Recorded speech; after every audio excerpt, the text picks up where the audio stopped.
Welcome to Best Incorporated Soldering Tip of the Month. Hi, my name is Norman Muir, and today's soldering tip will be on tip maintenance. We have to maintain our tips for long periods of time because the cost of some of these tips have become very expensive. So we want to make sure that we maintain them and take good care of them throughout their life. Some of the tips that I have been in and around here for a long time. This is the one here that I'm rolling is a Metcal tip, chisel tip, STTC 138, and this tipper has been around since 7293. So if you maintain your tips in proper working condition throughout their life cycle, they can last for a long period of time. And this tip is still being used in our training facility. And you can still see it looks really nice. One of the things that I do on my daily tip cleaning care is to clean the handpiece and tip gently with non-abrasive materials like a sponge. Okay? And then when I'm done soldering, I apply a gentle amount of solder to the tintable surfaces each time after the use. What this does is protects the tip from oxidization and again prolongs the life of the tip. Like I said, I just showed you a tip that we have had in our facility since 1997.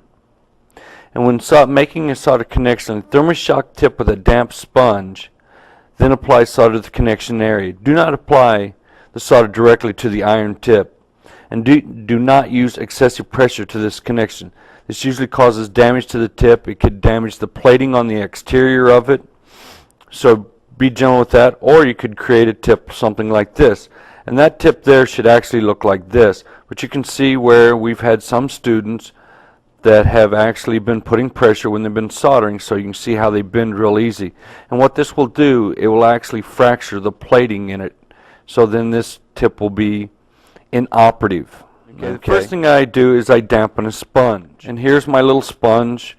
It comes with a nice little cleaning handpiece holder. When I'm cleaning, is I gently wipe it into the center of the hole, just like this. That puts all the solder into the center of the hole with no problems, and so when I go to the outer edge and finish cleaning it, and again I got it almost parallel to the top of the sponge. That way it's not being pulled out when you're now one of the things that I want to make sure is on the outer edge, or it will look something like this sponge. And if you also look at this sponge, how dirty it is, contaminants also, because this can get embedded into the end of your tip. So watch out for that. So we don't want to use that type of sponge. We always want to make sure it's nice and clean. How often should you change these? Well, it depends on what usage. In other words, how much you're using it. Are you using it every day? Are you using it once a week, twice a week, whatever? Another thing is when you're done soldering is to always put solder back on the end of that tip. That prevents oxidization. Okay, so you can see I put it all the way around it, and then I'm going to put it back into its nice little holder. Okay, one of the things I want to talk about also on tip maintenance, don't use them as a pry bar, or they can look like this one right here. Okay, and if you don't clean your tips, or if you don't put solder back on them after a long period of time, this can actually occur. If you look in there, you can see where it has eroded. This is actually a tip that was here that was not maintained properly, and you can see right along here where it has eroded all the way through. Okay, so you got to watch out for that. Another thing to help prevent you from doing any damage to your tips is something very easy and simple to use. Anytime you're changing out a tip to prevent you from getting burned, but also prevent you from doing any damage to the plating on these tips, is to use these nice little heat resistive pads. And you can grab an 800-degree tip with these and change it out real quickly and not burn your fingers or anything like that. Actually damage the plating. You could actually fracture it. So I don't recommend that you use, when you're changing your tips or anything, to use anything metal whatsoever. And if you use anything metal, what happens if the tip oxidizes? Put down some flux, and I've got here's an RMA flux. Okay. Turn on your iron, let it get hot. It only takes a few seconds for some of these tips, like I said. Is grab a brass brush. This is not going to hurt you. See, I'm rubbing it with my fingers. Okay, really nice to work with. It keeps you from doing any damage.